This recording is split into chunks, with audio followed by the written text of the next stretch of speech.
नमस्कार मित्रों, स्वागत है आपका न्यूज़ 24 प्राइम के टॉक शो अश्विनी सीज में।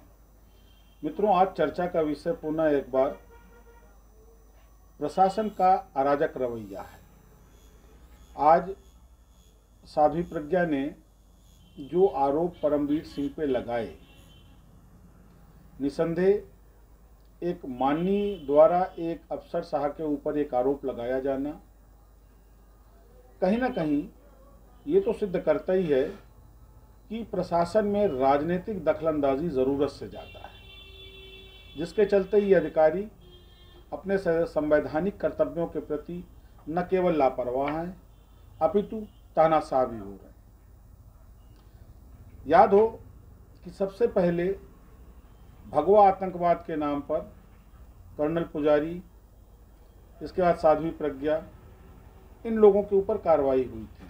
निसंदेह अगर ये अपराध करते हैं तो चाहे वो कर्नल हो या साध्वी हो या कोई संत हो, किसी को भी अपराध करने की छूट नहीं दी जा सकती।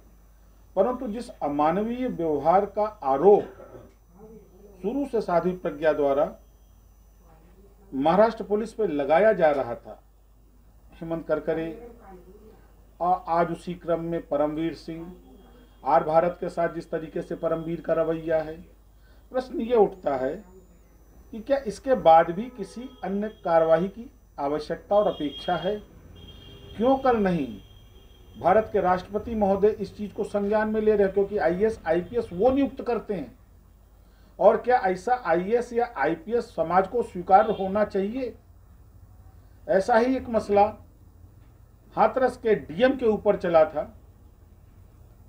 कि साहब डीएम साहब ने पीड़िता के परिवार को जाके धमकियां दी। एसपी को तो उत्तर प्रदेश मुख्यमंत्री ने बर्खास्त किया, परंतु डीएम पर आज तक कार्रवाई क्यों नहीं? ये बात लाइव टेलीविजन पे चली। उसके बाद किस जांच की आवश्यकता थी? और इन सबसे ज्यादा गंभीर कृत्य ये है कि जिस तरीके से प्रेस को लेकर के प्रशासन और खास करके पुलिस असंवेदनशील हो रही है, कहीं ना कहीं हिंदुस्तान में प्रेस अघोषित इमरजेंसी की स्थिति में है। ये गंभीर है। हाल में ही दो अंतर्राष्ट्रीय प्रेस संगठनों ने प्रधानमंत्री मोदी को पत्र लिख करके प्रेस के ऊपर हो रहे अत्याचारों का जिक्र किया। ये वास्तव में बड़ा दुखद है और शर्मनाक है। अपने को लोकतांत्रिक व्यवस्था की पार्टियां कहने वाली सरकारों के लिए क्या इसीलिए हिंदुस्तान की आम आवाम टैक्स देती है कि आप उसकी आवाज को उठाने वाले मीडिया को कुचलें? इसमें दो राय नहीं। पिछले 1.5 दशक से जो मीडिया की बिकावली हुई है, मीडिया पक्ष और विपक्ष, सत्ता और विपक्ष के बीच में बिक रहा है, ये चिंतनीय है। क्या कर रही है प्रेस काउंसिल ऑफ इंडिया? क्यों नहीं प्रेस काउंसिल ऑफ इंडिया ने ऐसे चैनलों पर कार्रवाई की जो एक पक्षी खबरों का प्रचार और प्रसार करती हैं? लेकिन साथ साथ में प्रेस काउंसिल ऑफ इंडिया ने ऐसे अधिकारियों को समन करके क्यों नहीं कार्रवाई करी जो ये पूछ रहे हैं प्रेस से कि आप अपनी स्टेशनरी का खर्चा बताइए, आखिर पुलिस को क्या अधिकार है? मैं पूछना चाहूंगा महाराष्ट्र गवर्नमेंट से, महाराष्ट्र पुलिस से, कि अगर आर भारत ने अपनी स्टेशनरी अपने माली के खर्चे में कुछ अनियमितता बरती है तो ये तो मामला ईडी का है, ये मामला इनकम टैक्स का है, ये मामला कमिश्नर मुंबई का कहां से बनता है?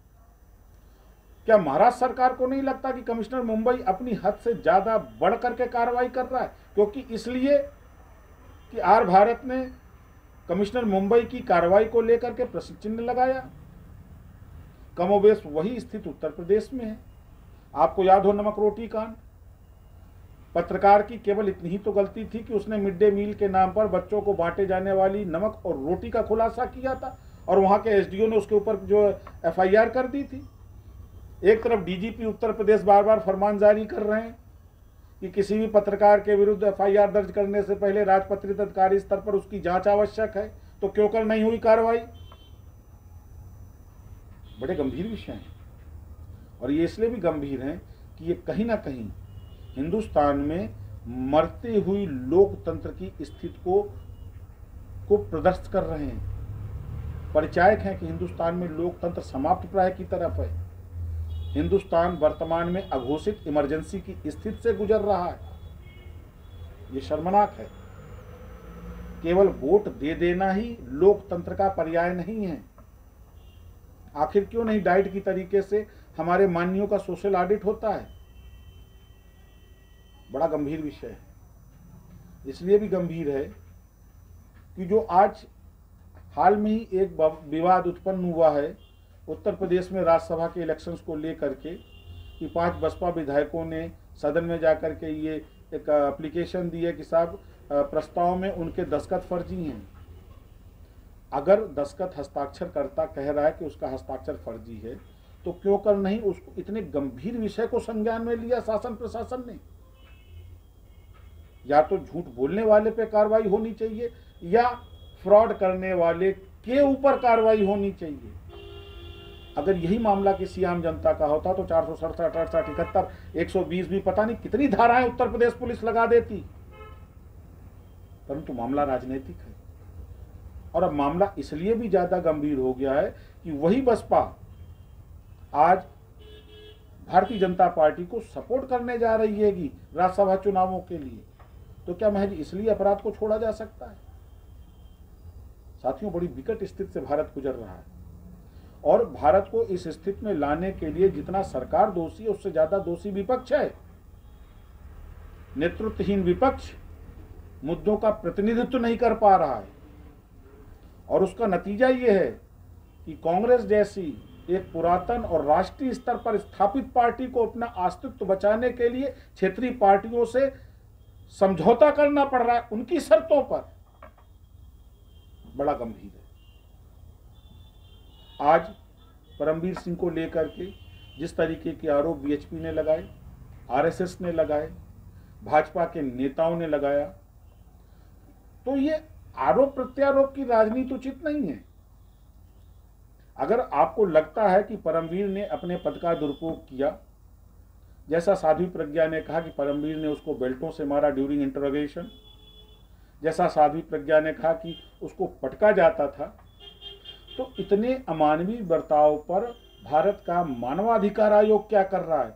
क्यों कर नहीं अब तक उसने इसको संज्ञान में लिया? क्यों नहीं सोमोटो लेकर के हिंदुस्तान का उच्चतम न्यायालय इसकी जांच के लिए आगे आ रहा है? क्यों कर नहीं भारत की सरकार इस पर सीबीआई जांच करवा रही है? बहुत गंभीर विषय है और ये गंभीर इसलिए भी है कि इन स्थितियों के और इन व्यवस्थाओं के कल शिकार हम और आप भी होंगे। साथियों, अभी भी समय है। हम आप बेबाक चर्चा करते रहेंगे ऐसे विषयों पर। आप हमारा चैनल सब्सक्राइब करें और हमें लाइक करें। नमस्कार।